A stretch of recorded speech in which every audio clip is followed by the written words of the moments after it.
Giganti mediatik amerikan Fox News, njohur si një nga mediat pro dhe afër presidentit të Shteteve të Bashkuara të Amerikës Donald Trump, ka publikuar një artikull për mënyrën se si u fabrikua protesta kundër projektit të Kushner në Zvërnec e Sazan nëpërmjet dezinformimit dhe sejesave të shpërndara kryesisht në rrjetet sociale nga jashtë Shqipërisë.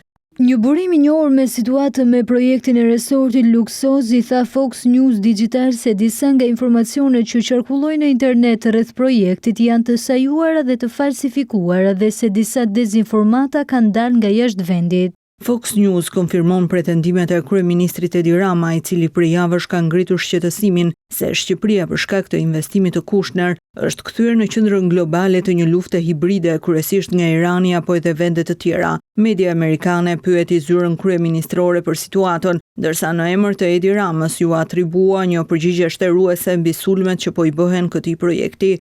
Të gjitha palëve dhe individëve të huaj të interesuar, të cilët kanë përhapur të gjitha llojet e dezinformatave dhe kanë nisur të gjitha llojet e sulmeve të pabaza në të gjithë globin kundër një projekti shumë ambicioz me potencialin për të bërë një model tjetër për mënyrën se si mund të ndërtohen destinacione turistike të gjeneratës së ardhshme. Fox News I është drejtuar edhe kompanisë nga Katari që po drejton projektet për investimet në Sazan dhe Zvërnec. Drejtuesi I kompanisë Sazan Real Estate Development I tha medias amerikane se projekti ka për qëllim një destinacion të klasit botëror mes ruajtjes së natyrës dhe një ekonomie afatgjatë. Ai premton se investimi do ta bëjë Shqipërinë krenare.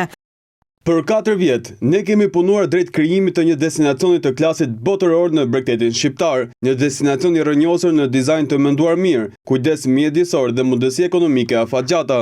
Qëllimi ynë është I thjeshtë, të festojmë bukurinë natyrore të Shqipërisë, të krijojmë vende pune dhe të ndërtojmë diçka për të cilat brezat e ardhshëm mund të jenë krenar. E ardhmja e projektit në fund të fundit do të përcaktohet nga Shqipëria dhe populli shqiptar.